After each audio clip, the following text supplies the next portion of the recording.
Awesome. Welcome back, people. We just hit 1,000 subscribers. I think that's pretty gnarly. In today's video, I'm going to show you guys how I made this JOYRYDE SKRILLEX type bass house drop.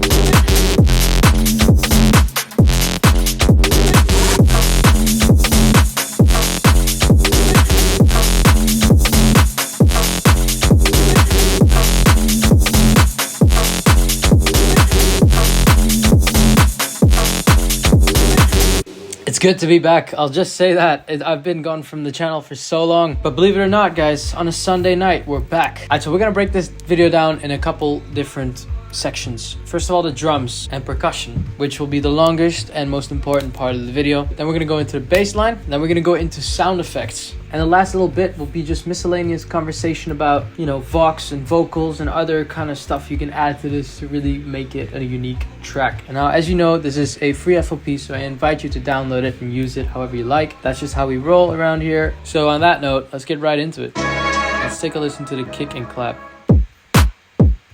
So in the mix, you can hear the clap punches out way higher than the kick does. And I'm hitting some interesting frequencies here with the kick.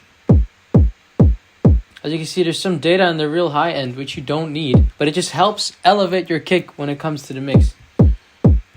This kick has some sub, but not that much. And the sub doesn't actually last for that long. Because in a JOYRYDE / SKRILLEX type beat like this, what you want is to have all your sub and the bass in the actual melody. You know, you want that to be the thing that punches through. Now, when you're going for something like tech house, you more often have a longer sub in your kick. So for this, once again, we want a short, punchy kick. Say you have a really nice kick, but you're like, but Quentin, there's way too much sub in that, and it's just dragging on for too long. And by the way, that is my name. In all this time, I don't think I've ever said my name. You might be able to catch my name once or twice in a vlog of mine or something, but as you can see here, I'm cutting the kick short using the generic bleeding option. Now that sounds a bit silly. Now that sounds usable. So that's one thing you can do. And when it comes to the clap, we actually have a pretty snappy but pretty long clap. And as you can see, you look at this waveform. It's not a snap. It's more kind of like a 909 type clap. That kind of sound just works really well with this kick. And I want you to really go and just put a nice clap down, but don't think about it too much, because this is something you can change in the end. It's the percussion really that lifts the drums up, and the clap you can always change at the end. Let's get into the percussion. Zen World is really good at explaining how swing works. At the same time, we also get a bit of that swing, which is generally going to have to deal with stuff not landing on the beat, as you can see. As you can see here, I have entered the 1/3 step snap setting, and that allows me to go into the piano roll here and put notes down almost anywhere. I hope that makes sense. What I've done here also is I've adjusted the velocity of these hats, so it sounds a little bit more realistic. So adding percussive loops to that. As you can see, there's a lot of realistic sounding tambourines and toms and whatnot. It really helps solidify the groove. It just makes it very dancey. And then we add a hat just right in the center stage between those percussive elements. We're going to add another layer of percussion. It's just really unique. It sounds kind of watery. As you can hear, I'm routing some stuff through a sidechain and some stuff I'm not. And then in the second part, I'm adding way more percussion. Bongos. So then we add the kick and the clap back in. My point of this whole segment being first is saying that that by itself should sound like a JOYRYDE type song. And if you've failed to make your head move during that, then you've done something wrong. Get back to the drawing board. Here's another percussive loop that we've added on. And all of this really just promotes your creativity. See what you can chop up with these loops, these samples. But we're really going to dive into that JOYRYDE sound with the bass line, which does happen to sound like this. So I'd like to start with this mono bass, as I call it. It's consisting currently of 2 different serum patches. As you can see here, I've just used the stock serum preset, 2 saw waves, put them 3 octaves down both. And oscillator A, I've turned the unison up to 2, a little bit of detune, and then added a sub oscillator at a sine wave.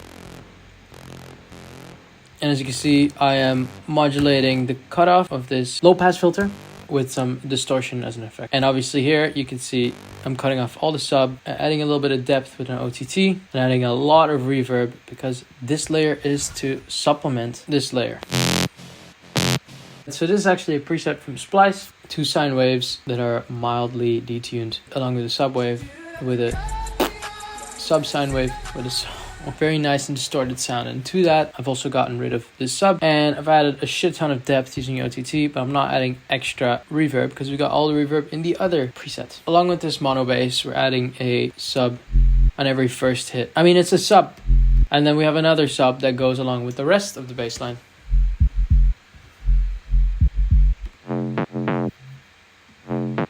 Which is really a punchy sort of square wave, so together with the sub, together with the kick. So a lot of people say that kind of like a basic theory would be you set up and then you finish off a story A, B. Here's the question. Here's the answer. And this percussion loop helps promote that, because as you hear, that was A. That was the answer. So the question and the answer. We have one more bass element, which is quite background. Kind of sounds like a UFO, some weird sound effects. So clearly, as you can see, we've cut off the treble and we've cut off the sub and most of the bass. Put in a bunch of depth using OTT. Then stereo separated the sound, made it quite reverberated using a convolver, and we're just modulating the actual volume, which weirdly I've done here through a volume multiplier, and then all of a sudden through sort of like a volume multiplier through Fruity Balance. It's weird of me, must have been a bit of a manic moment, but it does the same thing. So it sounds more like wavy, it's not in your face. And now we're gonna head into the sound effects. I actually haven't added too much sound effects, but if you can hear in Again With Her by JOYRYDE, there's just a lot of gunshots, a lot of interesting elements going on that just completely, you would never think about putting in music. In spirit of that, I added this gunshot. And also, before the second part of the drop, I've added this backwards vocal shot.